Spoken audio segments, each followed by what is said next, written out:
오늘 하나님의 말씀은 예수님으로 사는 가정이라는 제목으로 하나님의 말씀 전하도록 하겠습니다. 이 5월 달은 가정의 달입니다. 그래서 이 5월 달 한 달 동안은 가정에 관한 설교를 아마 이 한국 기독교계에서 아마 교회마다 이렇게 많이 할 것입니다. 오늘 특별히 가정주일로 우리는 이렇게 드려지고 있는데요.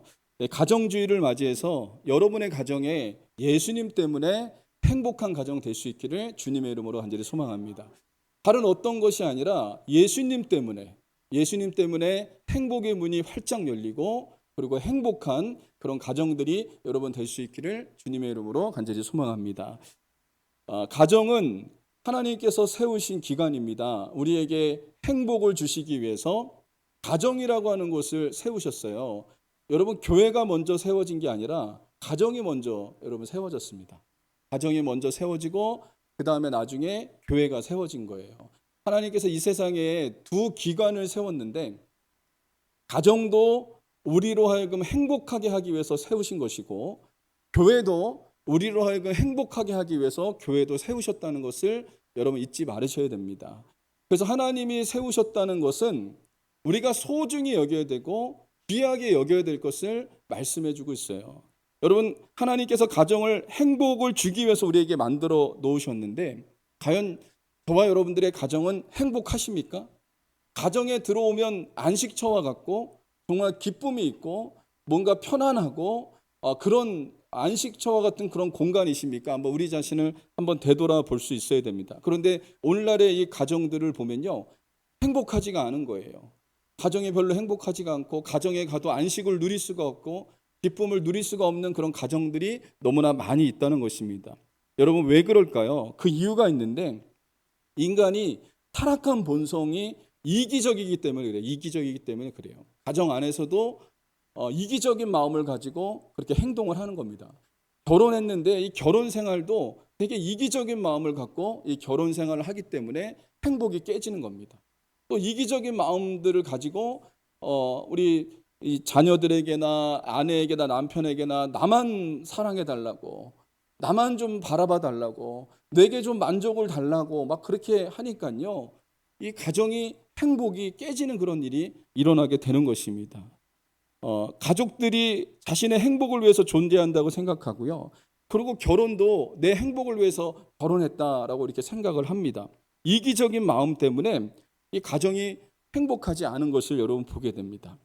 그래서 어떻게 되냐면 가족들 사이에서 계속해서 상처를 주고받고 그리고 가정 안에서 원망하고 불평하는 일들이 끊임없이 여러분 일어나게 된다는 거예요. 그런데 여러분, 사도 바울은 골로새서에서 뭐라고 얘기하고 있냐면 예수님을 영접한 사람, 예수님을 구주로 영접한 사람들은 어떻게 살아가야 되는지를 사도 바울이 이야기하고 있는데 그것은 무엇이냐면 예수님을 구주로 모신 사람, 예수님을 마음에 그 주님으로 영접한 사람들은 위의 것을 추구하고 살아야 된다는 겁니다. 땅의 것을 바라보고 사는 존재들이 아니라 위의 것을 바라보고 살아야 된다는 것을 얘기해주고 또 새 사람을 입은 존재라는 것을 이야기해주고 있습니다. 여러분, 이것은 무엇을 얘기하고 있냐면 예수님을 믿기 전에는 이기적인 본성에 의해서 살았다는 거예요. 나만 사랑해 주십시오, 나만 바라봐 주십시오, 내게 만족을 줘야 됩니다 라고 하면서 이기적인 마음으로 살았다면 이제 예수님이 우리 안에 들어오신 순간부터는 어떤 삶을 살아야 되냐면 이타적인 삶을 살아야 된다는 것을 말씀해 주고 있다는 것입니다.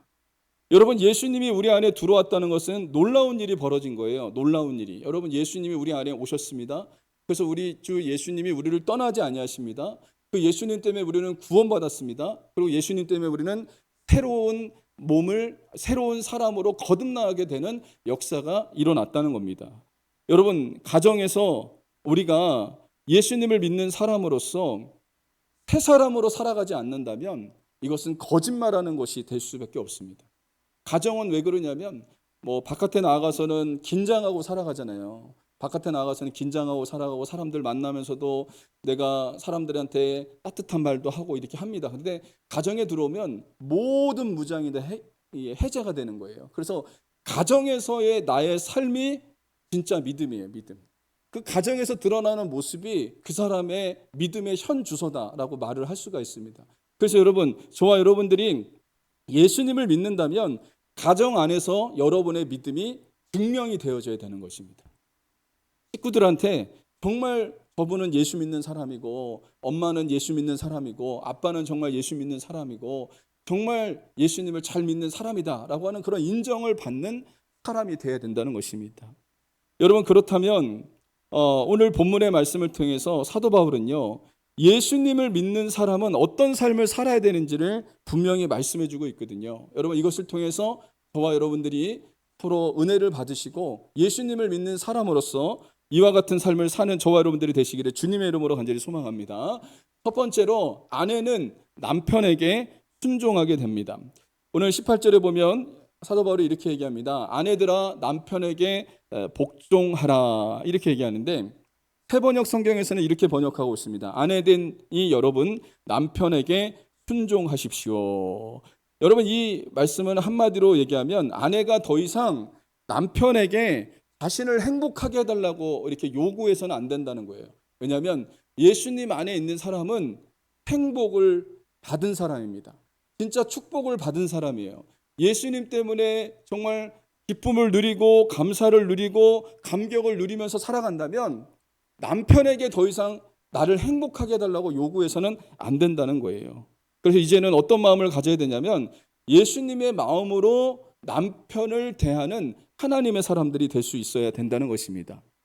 그러면 어떤 일이 일어나냐면 예수님께서 남편을 얼마나 사랑하시는지 그 마음을 깨닫게 되는 역사가 일어날 수 있다는 거예요. 얼마 전에 SBS 동상이몽에 이 TV를 제가 이렇게 잠깐 봤는데, 개그맨 김기리 씨가 이제 결혼을 앞두고 있습니다. 이 사람이 예수님을 믿는 사람이에요. 김기리 씨하고 이게 탤런트 문지인 씨가 결혼을 앞두고 있는데, 그 자리에 누가 있었냐면 신혜라 씨가 있었습니다. 여러 사람들이 있었어요, 연예인들이. 그래서 이제 김기리 씨가 이제 물어보는 거예요. 뭐라 물어보냐면 결혼 생활의 그 조언을 듣는 겁니다. 결혼 생활을 하면 어떻게 해야지 잘할 수 있는지 이 조언을 하는데, 제가 신혜라 씨의 말을 듣고 참 귀하다라고 하는 그런 마음이 들더라고요. 여러분, 신혜라 씨는 예수님을 아주 잘 믿습니다.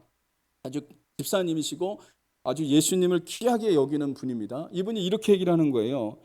차인표 씨하고 30년을 살았는데 30년을 살았답니다.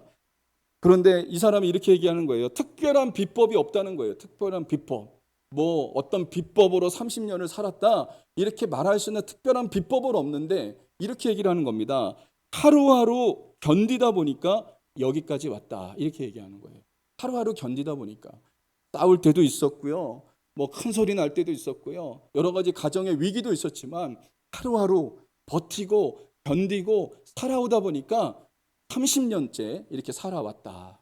그리고 이 말도 제가 참 마음에 좀 와닿는데, 한 가지 또 더 말이 있었어요. 그게 뭐냐면요, 어느 날 차인표를 보는데, 차인표 남편을 보는데 불쌍히 여기는 마음이 하나님께서 주셨다는 거예요. 불쌍히 여겨졌다는 거예요. 불쌍히. 남편이 불쌍히 여겼다는 거예요.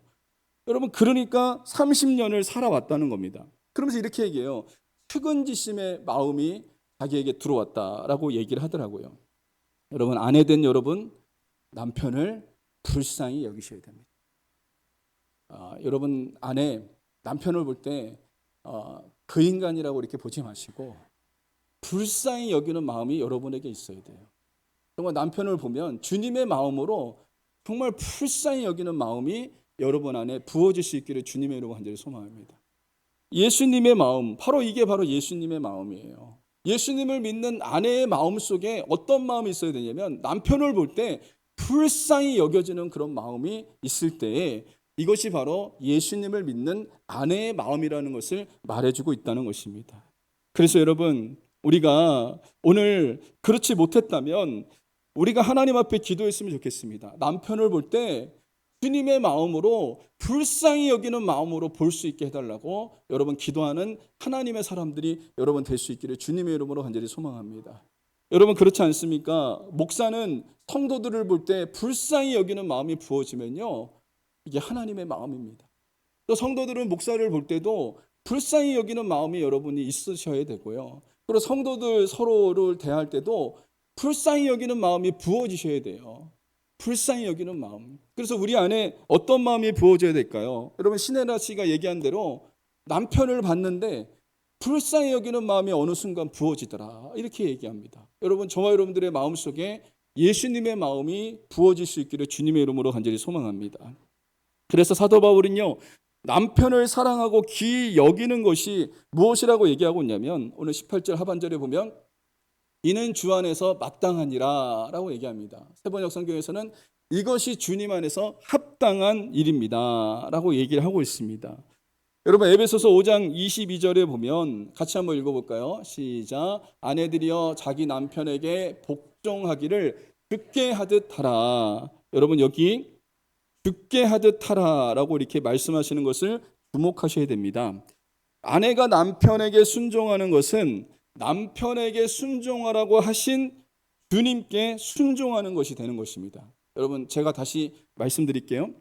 아내가 남편에게 순종하는 것은 남편에게 순종하라고 명령하신 주님께 순종하는 것이 된다는 것을 말씀해 주고 있습니다.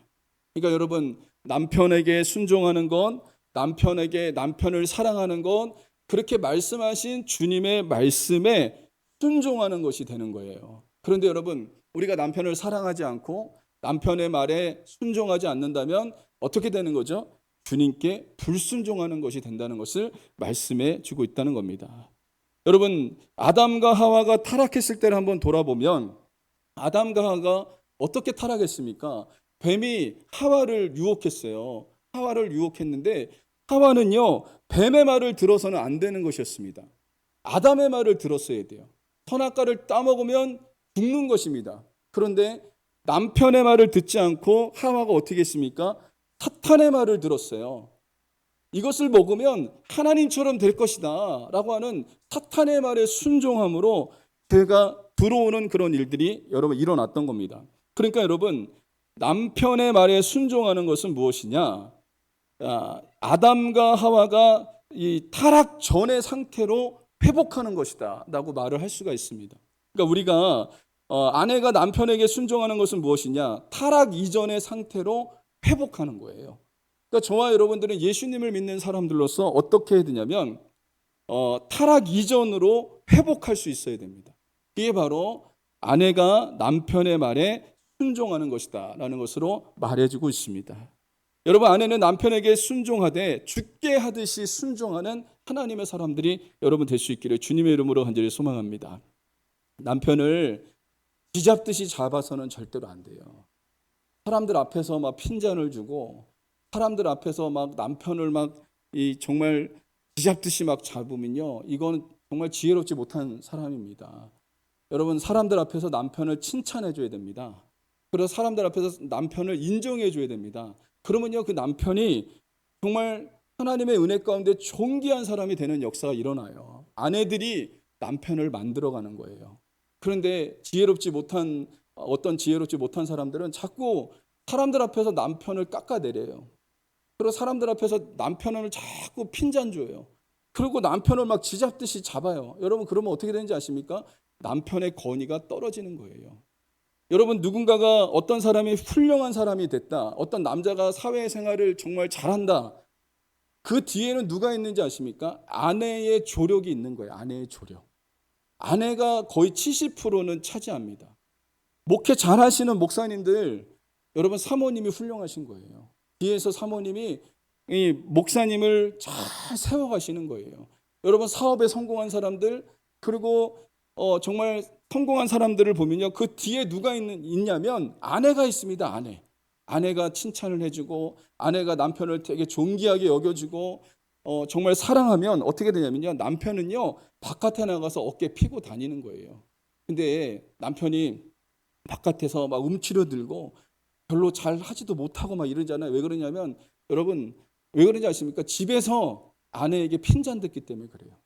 여러분, 지혜로운 아내라면 남편을 사랑하고 남편을 칭찬해주고 남편을 세워줄 수 있는 하나님의 사람들이 될 수 있기를 주님의 이름으로 간절히 소망합니다. 어떤 목사님은 이런 얘기를 들었어요. 설교를 죽쓰고 강단에서 내려오면 사모님 때문에 도망다닌답니다. 사모님한테 붙잡히면 안 된대요.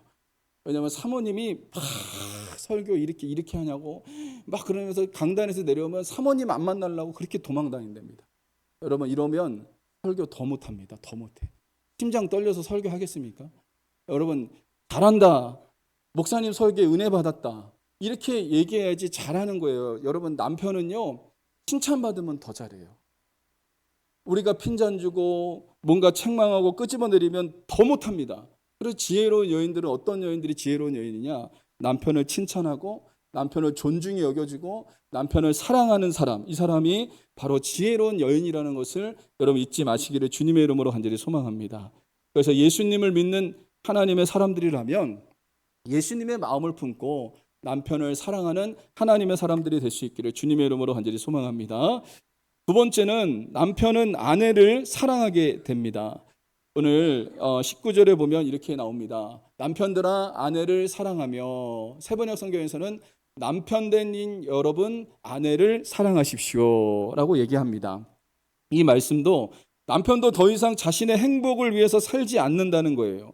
예수님을 그 마음에 품었기 때문에 아내를 예수님의 마음으로 사랑해야 된다는 것을 말해주고 있습니다. 남편의 사랑으로 사랑하는 게 아니라 여기서 여러분 잘 보십시오. 예수님의 사랑으로 사랑하라 라고 말을 하고 있습니다. 에베소서에 보면 이것을 더 명확하게 이야기하고 있는데 에베소서 5장 25절 같이 한번 읽어보겠습니다. 시작. 남편들아 아내 사랑하기를 그리스도께서 교회를 사랑하시고 그 교회를 위하여 자신을 주신 같이 하라. 그리스도께서 교회를 사랑하신 것처럼 아내를 사랑해라 라고 얘기합니다. 예수님이 교회를 어떻게 사랑했습니까? 저와 여러분들을 어떻게 사랑하셨습니까? 지옥에 갈 수밖에 없는 자들을 대신해서 예수님이 십자가에 죽으신 거예요. 우리의 죄와 허물을 예수님께서 가리시고 우리의 죄와 허물 때문에 우리를 대신해서 예수님이 십자가에 죽으시는 역사가 일어났습니다. 그래서 여러분, 남편은요, 아내의 허물이 보이거든 그 허물을 덮어주는 자가 되어야 됩니다. 아내의 허물을 덮어줘야 돼요. 그런데 지혜롭지 못한 남편은 바깥에 나가서 자꾸 아내의 욕을 하는 겁니다. 우리 아내 밥도 안 차려줘. 집안도 치지도 않아. 빨래도 안 해. 막 이러면서 아내를 그렇게 욕하는 거예요. 그게 아니라 아내의 허물이 있다면 허물을 덮어주셔야 돼요. 이게 바로 그리스도께서 교회를 사랑하신 것처럼 사랑하는 것입니다. 여러분, 남편 된 여러분이 어떻게 해야 되냐면 아내의 허물을 덮어주셔야 됩니다. 아내의 허물을. 특별히 시부모를 두고 계신 남편이 어머니 아버님이 살아계신 남편이 계시다면 이 어머니 아버지에게 그 아내에 대해서 좋은 말을 해야 됩니다. 아내에 대해서. 그 어머니하고 아버지에게 가서 우리 아내가 밥도 안 차려준다 그러고 뭐 어떻게 한다 그러고 여러분 그러면요 이 시부모하고 아내하고 웬수되는 일이 일어납니다. 그러니까 아내가 허물이 있다면 그 허물을 가려주는 자가 될 때 이것이 바로 진심으로 사랑하는 자가 될 수 있다라는 것을 말해주고 있습니다. 여러분, 이것도 우리가 아담과 하와를 통해서 우리가 좀 살펴볼 수 있는데 아담과 하와가 선악과를 따먹었을 때 어떤 일이 일어났습니까? 하나님께서 아담을 찾았잖아요. 아담을 찾았을 때 아담이 어떻게 했죠? 아담이 이렇게 얘기했습니다. 하나님께서 주신 저 여인 때문에 내가 선악과를 따먹었습니다 라고 이렇게 얘기했어요. 이거 맞는 말이죠. 맞는 말이지만 여러분 이건 틀린 말이 아닙니다. 그러나 아담이 어떻게 했습니까? 아내의 허물을 드러낸 거예요. 아내의 허물을 드러내고 하나님 앞에 그렇게 얘기한 거예요. 하나님이 내게 주신 저 여자 때문에 내가 선악과를 먹었다라고 하면서 아내의 허물을 드러내는 그런 일이 일어났던 것을 여러분 보게 됩니다. 그러므로 여러분 아내를 사랑한다는 것은 뭐냐면 아내의 허물을 덮어주셔야 돼요. 아내의 허물을 덮어주는 하나님의 사람들이 여러분 될 수 있기를 주님의 이름으로 간절히 소망합니다. 그래서 사도 바울은 남편에게 또 이렇게 얘기합니다. 이제 19절 하반절에 보면 남편들아 아내를 사랑하며 괴롭게 하지 말라. 이 세번역 성경에서는 아내를 모질게 대하지 마십시오라고 얘기합니다. 좀 더 쉽게 표현을 했잖아요. 아내를 괴롭히는 게 뭐냐? 모질게 대하는 거예요. 모질게 막 몰아붙이는 것. 그러면 이 말씀을 들으면 남편들이 이렇게 얘기할 거예요. 아내에게 내가 모질게 한 적이 한 번도 없는데 그 모질게 한 게 뭡니까? 라고 이렇게 얘기할지 모르겠어요. 여러분 이 말은 뭐냐면 밖에서 스트레스 받으면 아내한테 푸는 거예요. 이게 바로 모질게 대하는 겁니다. 밖에서는 한마디도 못하는데 집에 오면요, 그 스트레스 받은 거 다 아내에게 다 쏟아붓는 거예요. 그럼 이게 모질게 대하는 것이다 라고 말을 할 수가 있습니다. 또 별것 아닌 것 같고 트집을 잡고, 반찬 갖고 트집을 잡고, 반찬이 짜니 뭐 싱겁니 말하면서 이거 갖고 막 트집을 잡아서 막 화를 내고, 또 밥 한 차려 준다고 막 트집 잡고, 다른 사람한테는 되게 관대한데 아내한테는 막 모질게 몰아치는 거, 이게 바로 아내를 모질게 대하는 것이다 라는 것으로 말해주고 있습니다. 여러분, 요즘에는 세대가 바뀌었어요. 세대가 바뀌었더라고요. 그래서 젊은 남성분들은요, 집에 와서 정말 잘하더라고요. 저희 때만 해도 안 그랬던 것 같거든요. 저도 요즘에는 설거지는 하는데, 지금 젊은 세대들은 어떻게 하냐면 같이 청소도 하고요, 육아도 하고요, 이렇게 하더라고요. 근데 옛날 우리 어르신들은 그게 너무 익숙하지 않은 겁니다. 그런 세대를 살지 않았기 때문에. 그런데 여러분, 이 아내를 정말 사랑한다면 어떻게 해야 되냐면 모질게 대해서는 절대로 안 된다는 겁니다. 뭔가 막 모질게 대하면서 막 몰아붙이고 막 이렇게 해서는 절대로 안 된다는 것을 성경은 우리에게 이야기해 주고 있습니다. 여러분, 아내에게 무관심한 것도 모질게 대하는 겁니다. 아내가 어디가 아픈지, 뭐 때문에 힘들어하는지, 뭐 때문에 답답해하는지 전혀 이것을 모르는 거예요. 그러면 여러분, 이것도 모질게 대하는 것이다. 여러분, 아내가 싫어하는 것 남편이 하지 말아야 돼요. 근데 아내가 싫어하는 거 꼭 해요. 아내가 싫어하는 거 하지 말라 그래도 꼭 해요.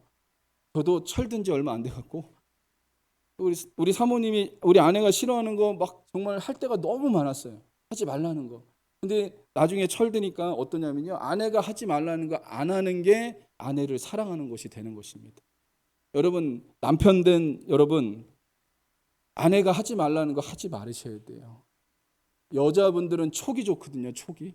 이게 촉이 좋아요. 하나님이 이렇게 만드신 것 같아요. 그래서 이 아내 된 분들이 이렇게 딱 얘기하면 그 말을 잘 새겨 듣고, 아내가 싫어하는 건 절대로 해서는 안 됩니다. 절대로 해서는 안 돼요. 여러분, 그래서 모질게 대한다는 것이 뭐냐? 아내에게 무관심한 거예요. 아내에게 무관심한, 아내가 뭐 때문에 토라져 있는지, 뭘 싫어하고 있는지 이것을 전혀 모른다면 이것도 모질게 대하는 것이다 라고 말을 할 수가 있다는 거예요. 그래서 여러분, 남편 된 여러분께서 아내를 정말 귀하게 여기셔야 됩니다. 사랑으로 대하셔야 됩니다. 그 사랑으로 대한다는 건 뭐냐면 아내의 허물을 덮어주세요. 그리고 아내에게 모질게 대하지 마시고 사랑으로 대하시는 하나님의 사람들이 될 수 있기를 주님의 이름으로 간절히 소망합니다. 왜 이렇게 이 성경에는 이렇게 얘기합니다. 남편이 아내를 귀하게 여기지 않으면 기도가 막힌대요. 기도.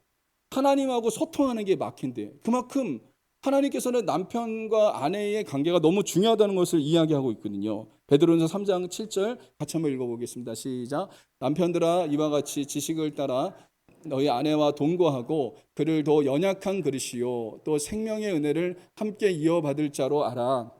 기 여기라. 이는 너희 기도가 막히지 아니하게 하려 함이라. 아내를 귀하게 여기랍니다. 아내에게 함부로 하고 아내에게 모질게 대하고 아내의 그 마음을 헤아려 주지 못하면요, 기도가 막힌다 그래요. 여러분, 기도는 뭐죠? 하나님하고 소통하는 거예요. 생명과도 같은 겁니다. 기도 안 되면 영적으로 죽는 거예요. 그만큼 주님께서 뭐라고 말씀하냐면 아내를 귀하게 여기라고 주님이 말씀하고 있는 것입니다. 그래서 예수님 안에 있는 우리 남편 된 분들은 아내를 사랑할 수 있는 하나님의 사람들이 될 수 있기를 주님의 이름으로 간절히 소망합니다. 세 번째로, 자녀는 부모에게 순종해야 됩니다. 20절에 보면 자녀들아 모든 일에 부모에게 순종하라. 세 번의 성경에서는 자녀된 이 여러분 모든 일에 부모에게 복종하십시오라고 얘기합니다. 예수 믿는 자녀들이라면 부모님께 순종하는 자가 되어야 돼요. 그게 순종으로 나타나야 돼요. 여러분, 이것이 무엇이라고 표현하고 있냐면 하반절에 보면 이렇게 얘기합니다. 이는 주 안에서 기쁘게 하는 것이니라. 세번역 성경 같이 한번 읽어볼까요? 이것이 주님을 기쁘게 해드린 일입니다. 부모님께 순종하는 것이 뭐냐면 주님을 기쁘시게 하는 거예요. 주님을 기쁘시게 하는 것이다 라고 말을 하고 있습니다.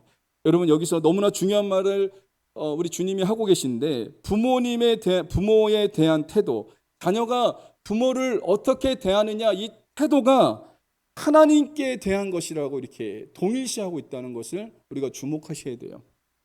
우리가 부모님의 말에 순종하지 않는다는 것은 하나님 앞에 하나님께 순종하지 않는 거예요. 부모님을 업신여기는 것은 하나님을 업신여기는 것이 된다는 것을 말해주고 있습니다. 그래서 여러분, 우리가 지난번에도 살펴봤다시피 10계명 중에 5계명, 부모를 공경하는 것에만 하나님께서 약속의 축복을 허락하여 주셨다는 거예요. 여러분, 이 땅에서 잘 되기 원하십니까? 장수하기 원하십니까? 부모님께 순종해야 돼요. 부모님께 순종할 때 하나님께서 잘 되게 하시는 놀라운 역사가 여러분 일어날 수 있습니다. 그런데 부모에게 내가 순종하고 싶고 부모에게 잘하고 싶어도 부모에게 받은 상처가 너무 많아요. 어릴 적에 부모님에게 받은 상처들이 너무 많아서 부모님에게 순종할 수 없겠는 거예요. 너무 받은 상처가 너무 많기 때문에. 그러나 여러분 분명히 기억하셔야 됩니다. 예수님 안에서 부모님을 용서하시고 부모님을 사랑하는 하나님의 사람들이 여러분 될 수 있기를 주님의 이름으로 간절히 소망합니다. 소통 강사 김창옥 교수가 있습니다. 이분이 소통 강사로 아주 유명한데 이분이 아주 강의를 너무 잘하더라고요. 사람들을 울리고 막 웃기고 막 이렇게 합니다. 근데 이분이 어느 날 이분이 강연을 했는데 이분의 강연을 좋아하는 어떤 엄마가 중학교 2학년 아들을 데리고 와서 이분의 강의를 들었어요. 근데 그 아들이 이렇게 얘기를 하는 겁니다. 저 사람 얼굴을 보니까 얼굴은 웃고 있는데 슬퍼 보인다고 이렇게 얘기한 거예요. 그러니까 이 말을 이 엄마가 이 김창옥 교수한테 얘기한 거예요. 우리 아들이 우리 교수님 강의를 들었는데 교수님의 얼굴이 웃고 있는데 겉으로는 웃고 있는데 슬퍼 보인다라고 이렇게 얘기하더라고요. 그랬더니 이 김창옥 교수가 이 말을 듣고 속으로 이런 생각을 했대요. 지가 뭘 안다고 중학교 2학년 차리가 내가 슬퍼 보인다고? 그러면서 계속해서 화가 나더래요. 며칠이 지났는데도 계속 화가 나더래요. 그러니까 내가 도대체 왜 이렇게 화가 나지? 그래서 이 사람이 생각을 해봤어요. 근데 들킨 거예요. 자기가 소통에 대해서 강의하고 사람들한테 서로 인간관계에 서로 소통해야 된다고 얘기하고 부모님하고 자녀들하고 소통해야 된다고 이렇게 하는데 본인이 지금 어떠냐면 아버지하고 소통이 안 되는 거예요. 아버지하고 소통이 안 돼요. 그 아버지는 어떤 분이시냐면 청각장애인인데 청각장애인에서 귀가 잘 안 들려요. 그러니까 소통이 되겠습니까?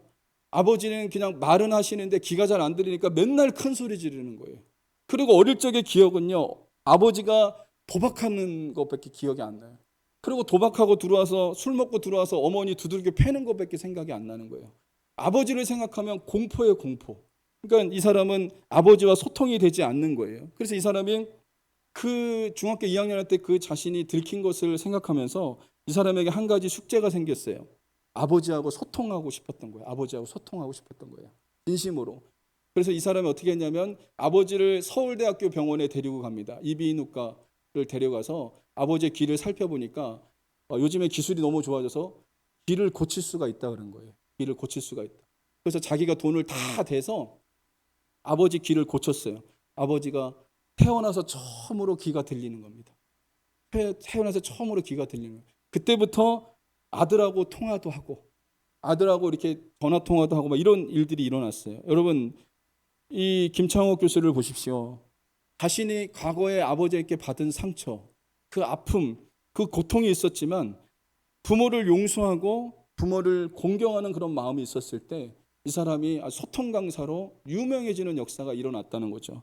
여러분, 자녀된 여러분, 우리가 어떻게 살아야 되냐면 부모님을 공경하고 순종하는 하나님의 사람들이 될 수 있어야 됩니다. 내가 정말 예수님을 믿는 하나님의 자녀라면 여러분 부모님을 공경하셔야 되고 부모님께 순종하는 하나님의 사람들이 여러분 될 수 있기를 주님의 이름으로 간절히 소망합니다. 네 번째로 부모는 자녀를 노엽게 하지 않게 됩니다. 21절에 보면 아비들아 너희 자녀를 노엽게 하지 말지니 새번역 성경에서는 여러분의 자녀들을 격분하게 하지 마십시오라고 얘기합니다. 여기 새번역 성경에서 더 쉽게 번역을 했는데 격분하게 하지 말라. 자녀들을 화나게 하지 말라. 자녀들을 분노하게 하지 말라라고 얘기하는데 왜 자녀들이 분노합니까? 자녀들이 왜 분노하냐면 어릴 적에는 잘 몰라요. 어릴 적에는 표현할지 몰라요. 그러나 그 자녀가 장성하고 나서는 다 알아요. 부모님이 너무 이기적일 때 이때 자녀가 분노를 일으키는 겁니다. 자신의 행복을 위해서 자녀를 이용하고 자녀를 그렇게 대할 때, 여러분 대부분의 부모님이 그렇진 않지만 일부분의 어떤 부모님은 그 자녀가 자기의 기대에 못 미치면요 창피하게 생각합니다. 자녀가 좋은 대학교도 못 가고 졸업하지도 못하고 자기가 생각했던 것보다 정말 월등하지도 못하고 자기가 생각했던 것보다 정말 그 일이 잘 펼쳐지지 않을 때 내 자녀를 창피하게 생각하는 거예요. 여러분 이것은 무엇이냐면 자녀를 자신의 욕망을 채우는 도구로 여기게 된 겁니다. 그 자녀의 존재 자체로 사랑해야 되는데 그 존재 자체를 사랑하지 않은 거예요. 이기적으로 사랑한 거죠. 여러분 자녀들은 부모의 모순된 행동에 화가 난다 그래요. 여러분 한번 잘 들어보세요. 엄마 아빠는 싸우는데 자기들에게는 싸우지 말라고 외치는 거예요. 엄마 아빠는 맨날 싸워요. 근데 자녀들에게는 싸우지 말라고 그래요. 엄마 아빠는 맨날 드라마 보면서 자녀들에게는 공부만 하라 그래요. 그 엄마 아빠는 맨날 유튜브 보면서 자녀들에게 유튜브 보지 말라고 그러고 이렇게 얘기하는 거예요. 또 엄마 아빠는 맨날 거짓말하면서 자기들에게만 거짓말하지 말라 그래요. 또 엄마 아빠는 마음껏 화를 내면서도 자녀들에게는 화내지 말고 말 조심해서 하라고 그러고 이렇게 얘기해요. 그리고 이때 자녀들이 화가 나는 거예요. 부모님의 행동과 부모님의 모습이 너무 다를 때, 그러면 자녀들의 마음에서 막 분노가 일어나는 겁니다. 그렇게 되면 어떻게 되냐면요, 부모의 삶이 이러면요 자녀들의 마음이 꺾입니다. 자녀들의 마음. 그래서 여러분 21절에 보면 이렇게 나옵니다. 낙심할까 함이라 라고 얘기하는데 세 번의 성경에서는 그들의 위기를 꺾지 않아야 합니다. 부모님이 이렇게 살면요 덕스럽지 못하게 행동하고 그 삶이 따라주지 않으면 신앙을 예수님을 믿는데 정말 삶이 따라주지 않고 삶으로 그 자녀들한테 보여주지 못하면 어떻게 되냐면 자녀들의 마음이 꺾이는 거예요. 꺾여서 아무것도 하지 못하게 되는 그런 일이 여러분 일어나게 된다는 것입니다. 여러분 부모가 어떤 마음을 품어야 될까요? 예수님의 마음을 품고 자녀들을 대해야 됩니다. 이게 바로 가장 큰 유산이라는 것을 여러분 잊지 마시기 바랍니다. 부모가 예수님의 마음을 품고 예수님을 잘 믿는 것, 이게 바로 가장 큰 유산이라는 것을 잊지 마시고 부모된 저와 여러분들이 자녀들을 대할 때 예수님의 마음으로 대하는 하나님의 사람들이 될 수 있기를 주님의 이름으로 간절히 소망합니다. 내가 그 자녀들을 컨트롤하려고 해서는 절대로 안 됩니다. 그래서 부모님들은 기도로 지원해주고 하나님이 그 자녀들을 이끌어 가도록 그 자녀들을 칭찬해주고 격려해주고 할 수 있는 하나님의 사람들이 될 수 있어야 돼요. 제가 청년 때를 되돌아보면요 정말 제가 사람 노릇할까 할 정도로 정말 말썽도 많이 폈던 사람이에요. 저는 여러분이 그렇게 보이지 않을지 모르겠지만 저는 고등학교 2학년 때부터 참 말썽을 많이 폈어요. 말썽도 많이 피고 그때 사춘기가 그때 왔던 것 같아요. 고등학교 2학년 때. 그래서 막 말썽도 피고 그러고 막 20살 넘어서도 정말 제가 인간 노릇할까 사람 노릇할까 그랬어요. 근데 부모님은 그러나 여전히 저를 사랑해 주시고 믿어 주셨어요. 그랬더니 지금 어떻게 됐습니까? 하나님의 은혜 가운데 제가 변화받는 역사가 일어난 거예요. 여러분 지금 우리 청년 세대들 여러분의 자녀들 볼 때 격려해 주세요. 격려해 주세요. 지금은 아무것도 아닌 것 같아도요 우리 아이들이 정말 하나님의 은혜 가운데 정말 귀하게 자라날 줄 믿습니다. 하나님이 그들을 책임져 주실 줄 믿습니다. 지금은 연약해 보이고 정말 아무것도 안 하는 것처럼 보이고 정말 부모님의 마음에 눈에 들지 않을 수도 있지만 그러나 하나님이 하시면요 됩니다. 하나님이 하시면 하나님이 도와주시면 여러분 된다는 것을 잊지 마시기를 주님의 이름으로 간절히 소망합니다. 그래서 여러분 우리가 예수님을 믿었다면 새 사람을 입어야 돼요. 여러분이 예수님을 믿는 사람으로서 여러분의 가정 속에서 여러분 때문에 가정이 행복해지는 역사가 일어나야 됩니다. 그리고 여러분 때문에 가족의 식구들이 예수 믿지 않는 사람들이 가족 안에 있을지라도 여러분 때문에 예수 믿는 여러분 때문에 가정이 힘을 누리고 안식처가 되고 기쁨이 되고 감사가 넘치는 가정으로 바뀌는 놀라운 역사가 일어나야 될 줄 믿습니다. 여러분 잘 사는 가정이란 어떤 가정일까요? 여러분 생각해 보셨어요? 잘 사는 가정. 잘 사는 가정. 우리는 잘 사는 가정을 만들기 원합니다. 이 잘 사는 가정을 우리가 때로는 오해할 때가 있어요. 돈 많고 큰 집에서 살고 그리고 좋은 차 타고 다니고 이런 집이 잘 사는 집이라고 여러분 생각할지 모르겠어요. 그러나 이게 잘 사는 집이 아닙니다. 이 김창욱 교수가 이렇게 얘기하더라고요. 잘 사는 집은 이런 집이 아니라는 거예요. 돈 많은 집, 차 좋은 거 끌고 다니는 집, 그리고 큰 집에 사는 사람들, 이 사람들이 잘 사는 가정이 아니라 이 사람들은 뭐라고 얘기냐면 부자예요, 부자. 이분이 이렇게 얘기해요. 부자. 그러면서 이분이 이렇게 얘기하는 거예요. 잘 사는 가정은 어떤 가정이 잘 사는 가정이냐? 부부 관계가 좋고 부모와 자녀의 관계가 좋고 자녀와 부모의 관계가 좋은 집, 이 가정이 잘 사는 가정이래요. 잘 사는 가정. 여러분 새롭게 정립하셔야 됩니다. 여러분 돈이 많은 가정이 잘 사는 가정이 아니고요. 행복한 가정이 잘 사는 가정이에요. 이 말을 다시 얘기하면요. 예수님으로 충만한 가정이 잘 사는 가정입니다. 예수님으로 충만한 가정. 예수님 때문에 아내는 남편에게 순종하고 예수님 때문에 남편은 아내를 사랑하고 예수님 때문에 자녀들은 부모에게 순종하고 예수님 때문에 부모는 자녀를 주님의 마음으로 대하는 것. 이게 바로 잘 사는 가정이에요. 여러분 이와 같은 가정을 여러분이 만드시기를 주님의 이름으로 간절히 소망합니다. 이제 우리의 기도 제목이 뭐가 돼야 될까요? 잘 사는 가정 만드시기 바랍니다. 예수님으로 충만한 가정이 돼서 여러분 잘 사는 가정을 만들어가는 저와 여러분들이 될 수 있기를 주님의 이름으로 간절히 소망합니다.